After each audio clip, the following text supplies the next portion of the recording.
La historia nos pertenece, nos otorga elementos para comprender el presente y, por lo tanto, actuar conscientemente en él. Interruptus. Escucha y comparte con nosotros la idea de que el pasado constituye lo que somos y lo que seremos en el futuro. Interruptus. Hacer época no es intervenir pasivamente en la cronología, es interrumpir el momento. Interruptus. Pasado es presente.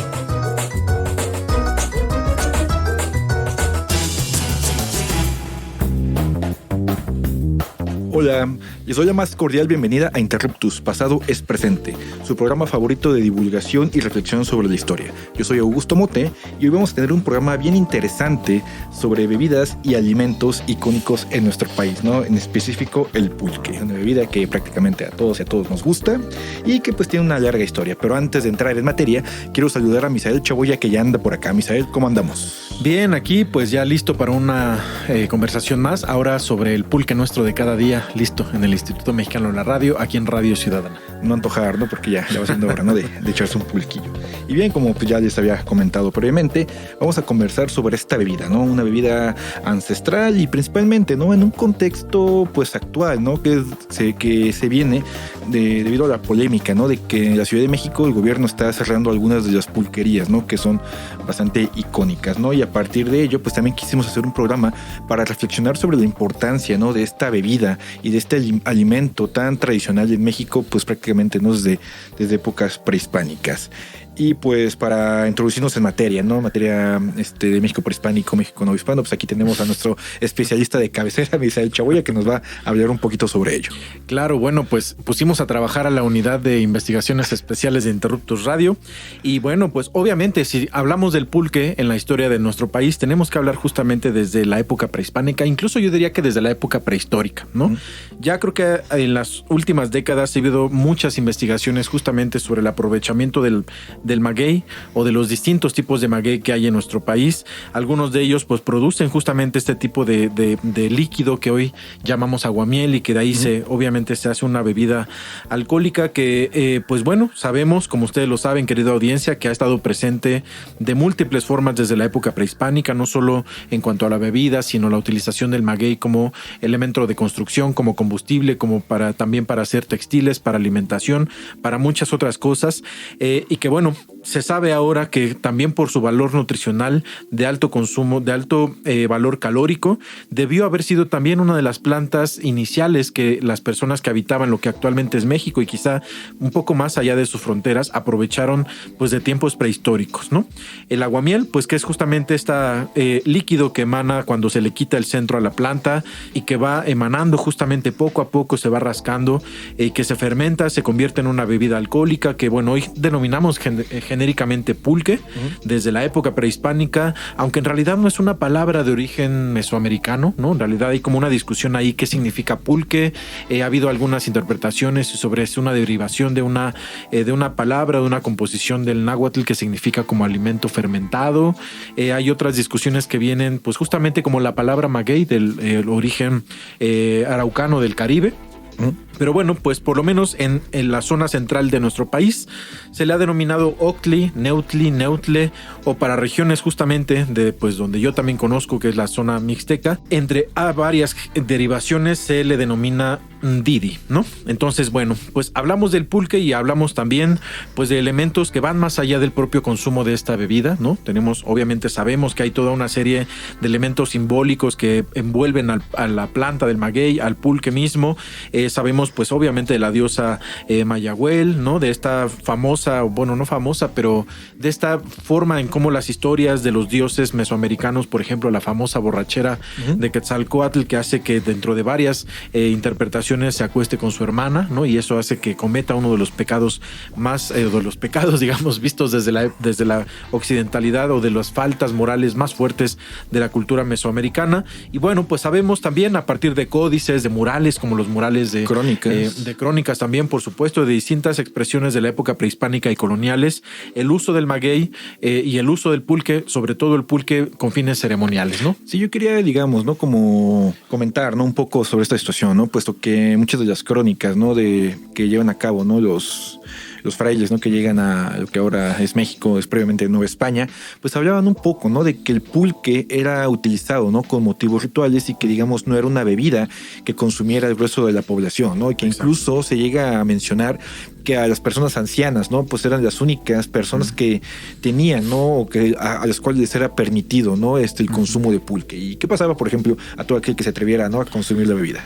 Pues sí, la sanción social y moral era muy fuerte, ¿no? No solo con el pulque, sino cualquier otra bebida alcohólica que se consumiera, no con fines rituales y con personas pues que no estaban quizá pues permitidas para este consumo. Pienso también en otras bebidas que se hacían con base de otras hierbas fermentadas, con miel fermentada, varias otras bebidas que se consumían en la época prehispánica. Pues sí había aparentemente, hasta donde se sabe, un control muy importante en el consumo de estas bebidas. Debería estar preparado, ¿no? Para el viaje astral. Pues sí, sobre todo porque tenían pues una importancia simbólica, y quien se emborrachara pues seguramente recibía castigos que pues tenían que ver incluso con la muerte, ¿no?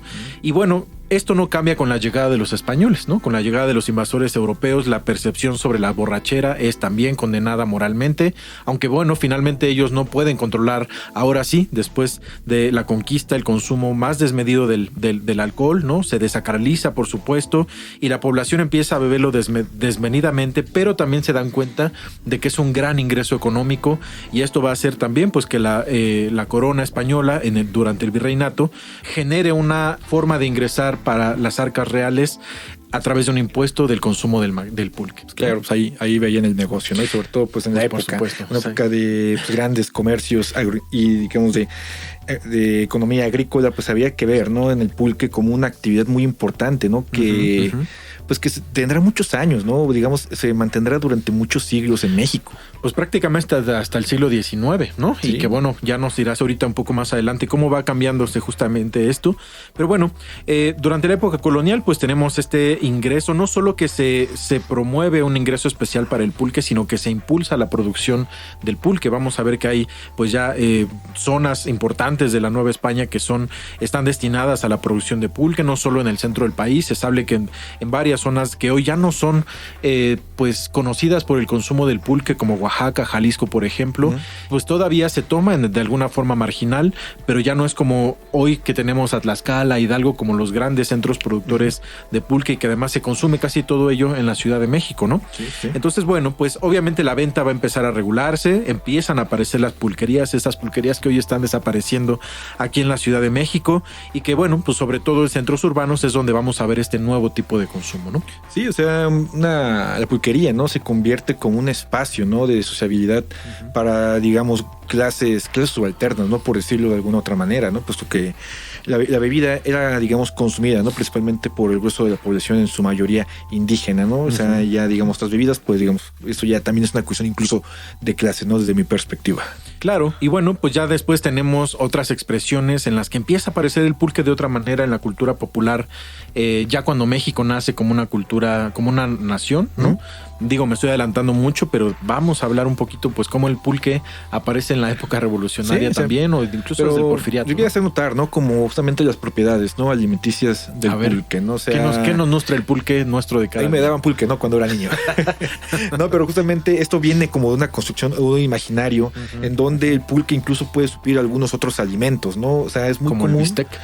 Como la carne, ¿no? Para todos aquellos que no consuman productos cárnicos. Desde la época, pues, digamos, debido al costo que tiene el pulque, pues era más fácil de acceder a comprar pulque y, digamos, ¿no? Para producirlo, ¿no? Producirlo, incluso para alimentar a la familia, ¿no? En caso de que no hubiera la posibilidad de comprar otro tipo de alimentos. Y esa cuestión no era mal vista. Incluso, pues, el pulque, había, no sé, digamos, ya más siglo XIX, siglo XX, sin adelantarnos, había pulquerías de 24 horas, ¿no? Donde tú podías ir y comprar el pulque, pues no con fines, ¿no? De emborracharte, ¿no? Sino pues fines meramente alimenticios. Nutritivos. Y por supuesto que es bastante nutritivo.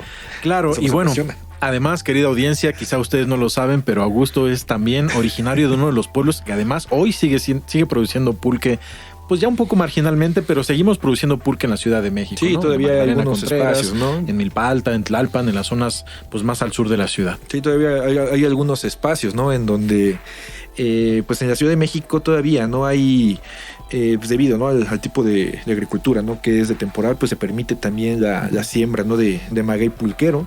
Lo que, pues digamos, ahorita vamos a entrar un poco, ¿no? También, o sea, eso implica, ¿no? Que no haya tanto, digamos, cuidado, ¿no? Sobre la planta como lo podrían tener otros cultivos. O sea, no requiere tanta agua, tampoco ni siquiera un suelo, ¿no? Tan rico como el de otras regiones. Por ejemplo, no pienso en Morelos, ¿no? Que la caña requiere una cantidad constante de agua. Y, por ejemplo, pues en zonas donde la agricultura es de temporal y donde no hay tantos, digamos, recursos hídricos, se puede llevar a cabo, digamos, la siembra y la cosecha de pulque, ¿no? Aproximadamente un maguey pulquero tarda entre 10 y 15 años, ¿no? En crecer y madurar. Y además para la producción de la bebida en sí no se necesita más que tiempo, ¿no? Es decir, no necesita, como pienso, los destilados, el tequila, el mezcal en nuestro país, que necesitan todo un proceso químico, tecnológico, de destilación, de cocción de la misma planta. En el caso del pulque, simplemente quitarle el centro, rasparlo, dejar que salga el propio aguamiel, colocarlo en otro lado y dejar que fermente. Pero también implica una cuestión bastante técnica, ¿no? Puesto que en el imaginario social tiende a verse al pulque, ¿no? Como una bebida que pues es sucia, ¿no? Desde el momento de su elaboración. Y la verdad es que no. O sea, los tinacales que muchas veces se conservan en las haciendas, pues digamos, tenían un control de la higiene bastante limpio, o sea, considerable. Claro. Ya todos esos prejuicios vienen. Sí, son después, prejuicios, ¿no? Que se van nos construyendo, ¿no? O sea, ahora. la implementación la creación de como de bacterias, eso podría alterar la producción del pulque y que el lote de pulque, digamos, pudiera arruinarse, ¿no? Y sí había un control muy estricto, ¿no? Sobre esta elaboración, incluso desde la época novohispana, ¿no? Y no se diga el siglo XIX y principios de la Revolución Mexicana, ¿no? Que era algo que estaba muy cuidado, ¿no? O sea, no se dejen engañar y no que no les digan, ¿no? Y consuman pulque todos los domingos. En ayunas, además. Bueno, pues, amigas y amigos, volvemos. La historia es nuestra, porque la hacemos todos los días. En un momento continuamos. Interruptus. Pasado es presente.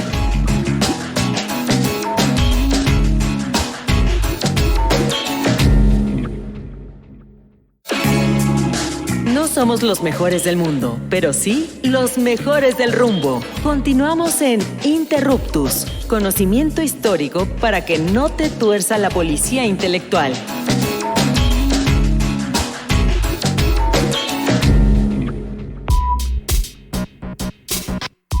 Amigas y amigos de Interruptus, regresamos al segundo bloque de nuestro programa. Recuerden que Misael y yo estamos conversando sobre el pulque en la cultura mexicana. El pulque, ¿no? Nuestro de cada día. El pulque nuestro de cada día, exactamente, ¿no? Sobre todo, pues en un contexto pues como el actual, ¿no? En donde pues, se está llevando a cabo, ¿no? Una pues clausura de pulquerías muy tradicionales en la Ciudad de México, ¿no? Algunas pulquerías que ya llevan incluso más de un siglo abiertas y que forman parte pues de la vida cotidiana, ¿no? De muchos de los habitantes de la ciudad y de muchos de los estudiantes que fuimos ahí, ¿no? En su momento. Y una muy cerca de aquí también, la Paloma Azul, que es la que recientemente ha cerrado. ¿Sí? Ojalá que se recupere ese espacio, pues porque ha estado presente ya en varias décadas de la historia de la ciudad. Sí. Y por ejemplo, ¿no? Yo pienso en la pulquería La Risa, ¿no? La que se encuentra en la calle de Mesones, que es una de las pulquerías más icónicas de la Ciudad de México, pero que también, como vamos a ver ahorita, ¿no? Tanto La Risa como otras pulquerías jugaron un rol muy importante, ¿no? En la historia cultural de la Ciudad de México a finales del siglo XIX y a principios del siglo XX. Y como les comentábamos, ¿no? Justamente en el bloque anterior habíamos hablado un poco, ¿no? Sobre la producción del pulque en la época novohispana, una producción que de cierta manera era local, puesto que introducir pulque en grandes cantidades a una ciudad como la Ciudad de México, eso implicaría una cuestión de tiempo, y pulque, como lo saben, es una bebida que se descompone de manera muy rápida y una bebida viva, ¿no? Como y las pulquerías, quizá, ¿no? En ese momento, el pulque que se consumía en la Ciudad de México era elaborado incluso en el Distrito Federal, ¿no?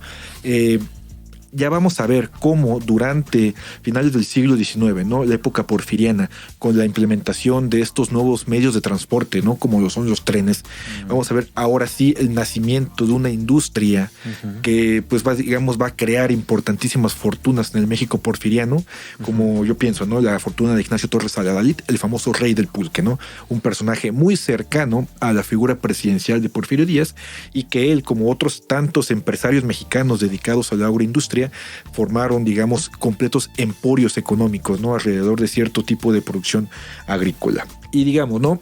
A partir de esta introducción de los trenes y la introducción de alimentos, ¿no?, a la Ciudad de México durante el Porfiriato, veremos cómo zonas como Hidalgo y Tlaxcala, pues que digamos son zonas áridas, y en estas zonas se implementan, ¿no?, las haciendas pulqueras. Por ejemplo, recuerden las haciendas de los Llanos de Apan. Estas zonas, pues donde son, digamos, auténticos, digamos, campos abiertos, es donde se pueden llevar a cabo, ¿no?, la siembra y cosecha, ¿no?, del maguey pulquero.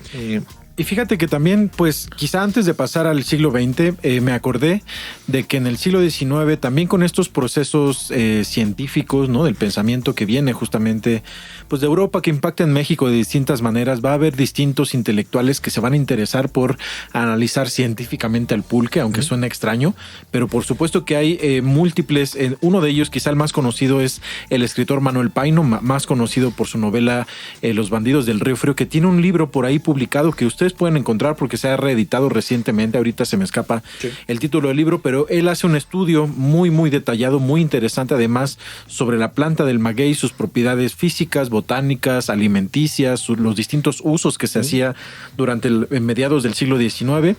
Y finalmente también habla de justamente el pulque y todas estas propiedades nutritivas de las cuales ya hablábamos, que bueno, es el antecedente de esta búsqueda por industrializar la producción del pulque a finales del siglo XX, ¿no? Pero como también había una industria pulquera, ¿no?, importantísima, también había ciertos detractores, ¿no?, durante este siglo, ¿no?, las que buenas conciencias, considerado el siglo de la ciencia, ¿no? en un régimen que buscaba de cierta manera moralizar y llevar a un tan anhelado estado de progreso de la sociedad mexicana, el alcoholismo se veía como uno de los principales obstáculos, ¿no?, que entre la población indígena, ¿no?, tenía, ¿no?, para sobresalir, ¿no?, dentro de este espiral de progreso.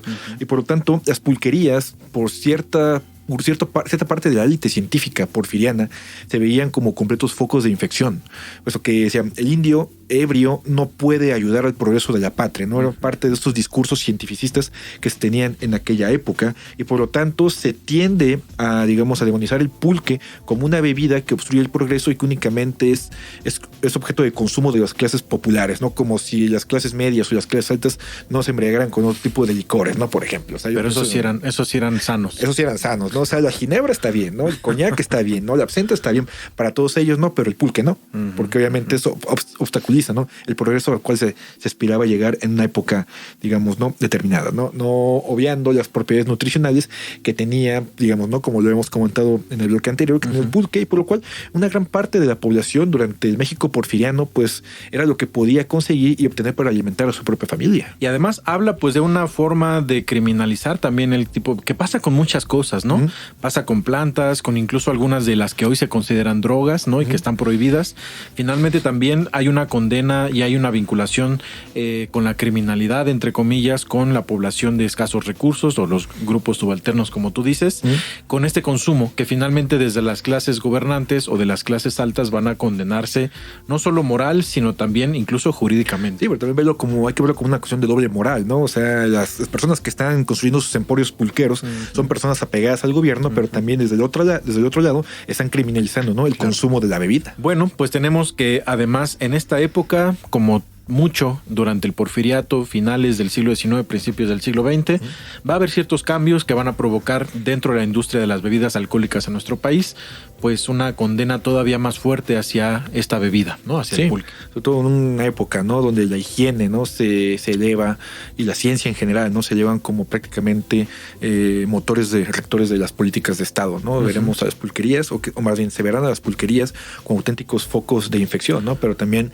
no hay que olvidar, ¿no?, que estos son lugares de sociabilidad muy importantes, de donde también se gestan importantes movimientos políticos y sociales de finales del siglo XIX y principios del siglo XX. Bueno, pues empieza a haber leyendas negras del pulque. Platícanos un poquito de eso, que pues seguramente has estado viendo que aparece en la prensa que tú investigas, y que bueno, atraviesa por supuesto la Revolución Mexicana, ¿no? Sí, o sea, en este siglo, ¿no?, de la ciencia, por eso me gusta hacer mucho hincapié, ¿no?, en estos discursos científicos en torno a la moral y al progreso, pues se tiende a ver, sí, el alcoholismo como algo negativo, pero también vamos a ver el auge de una nueva industria, ¿no?, que es la industria cervecera. industria cervecera, pues que ya sabemos, ¿no? Consume una gran cantidad de agua. Bueno, pero en esta época no, el medio ambiente nadie le importaba. Pero, bueno, sí, pero no tanto como ahora. En realidad, muy pocos. Sí, muy pocos. Pero también empieza a introducirse, ¿no? La cerveza y el proceso de elaboración de la cerveza como algo que es prácticamente pulcro, ¿no? O sea, no se toca, no hay ninguna bacteria que toque, digamos, a la cerveza. O sea, es al fermento. O sea, sí. Pero, bueno, la cerveza es bacteria, por supuesto, pero digamos, a diferencia del pulque, comienza a crearse una leyenda negra en torno a la elaboración, ¿no? En el bloque anterior yo les había comentado que la producción de pulque es muy cuidada, ¿no? Desde la higiene, ¿no? Que se mantiene en los tinacales de pulque, pero ahora, sí, no sé, pienso en la famosa muñeca, ¿no? Que es pues excremento vertido en el tinacal para que, con la idea, ¿no? De que, o se mete esa idea justamente en la prensa de que esto puede ayudar a la fermentación más rápida, ¿no? Del producto. Pero no, o sea, ya llevándolo, digamos, a una cuestión más técnica, eso alteraría completamente, ¿no? Pues el producto final del pulque. Y esta leyenda, pues justamente surge a partir, pues, digamos, de élites científicas, incluso, ¿no? La misma élite cervecera, que va creando en la sociedad un imaginario colectivo negativo en torno a la producción del pulque y al consumo, ¿no? Es como mejor usted sea sano, beba cerveza, y la cerveza, ¿no? Tiene propiedades curativas, tiene propiedades, lo va a hacer ver más guapo, etcétera, etcétera, ¿no? En cambio, el pulque no, el pulque es para indígenas y esto no está permitido, ¿no? Consumir. Pero además, bueno, me imagino que esta publicidad aparece en espacios dirigidos a gente que, pues, de clase media, ¿no? Sí. Que están letrados en los periódicos, sobre todo en la prensa, que es donde vemos ya la primera aparición de las marcas, que incluso algunas siguen existiendo hoy en día en nuestro país, marcas de cerveza, ¿no? Cuauhtémoc Moctezuma es una cervecería Cuauhtémoc. Es quizá, ¿no? De las primeras cervecerías del norte de México, que llegan, ¿no? En esta época y que sí hacen mucho énfasis, ¿no? En la producción de su producto, ¿no? Con una alta cantidad, digamos, con demasiada higiene, ¿no? Eso es lo que siempre está como muy presente, ¿no? Digamos, como por debajo de la mesa, ese discurso, ¿no? De limpieza. Y vamos a ver, ¿no? Cómo, pues, la Revolución Mexicana, pues, de cierta manera, ¿no? O desde mi perspectiva, cambia un poco, ¿no? El consumo del pulque. Puesto que, como veremos, ¿no? El régimen triunfante de este movimiento armado, que es el constitucionalismo, a esos los que lo que no comían y hasta les hacía daño, pues ven al consumo de alcohol y prácticamente, ¿no? Cualquier otra actividad, no sé, que tuviera que ver con la moralización de la sociedad, o perdón, con todo aspecto que fuera negativo, ¿no? Para la moral de la sociedad, como algo que debía erradicarse. Y por lo tanto, esto no solamente iba en el discurso, también iba en dirección de atentar contra los emporios pulqueros de la élite porfiriana. Entonces vemos cómo la reforma agraria y todos estos procesos de repartición comienzan a fraccionar las antiguas haciendas para otorgarlas a los campesinos. Entonces, a partir de este momento vemos cómo la misma revolución empieza, digamos, que a fragmentar o a destruir estos emporios pulqueros, ¿no? Que fueron muy importantes durante finales del siglo XIX y principios del siglo XX, ¿no? Y desde las políticas de Estado también se empieza a ver al pulque como algo que es nocivo para la sociedad, ¿no? Yo siempre pienso en Vasconcelos y también, ¿no? Lo que no comía le hacía daño, ¿no?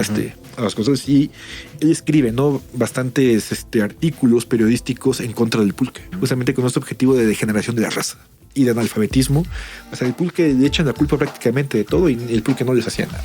Comentamos mucho sobre pulque, hay mucho que decir sobre esta bebida. No nos queda más que invitarles a que consuman pulque, que lo prueben, que aprendan justamente más sobre esta bebida, ya sea natural, ya sea fuerte, ligero, aguamiel, en ayunas, curado, después de unos taquitos, como ustedes quieran, curados, ¿no? Hay de muchos sabores.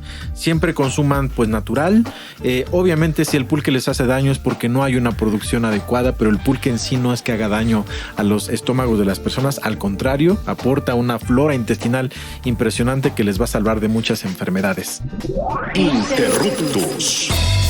Los esperamos la próxima semana para seguir indagando en la diversidad cultural y social de México, desde la mirada histórica. Interruptus. Porque comprender nuestro pasado es primordial para entender nuestro presente. Interruptus. Pasado es presente.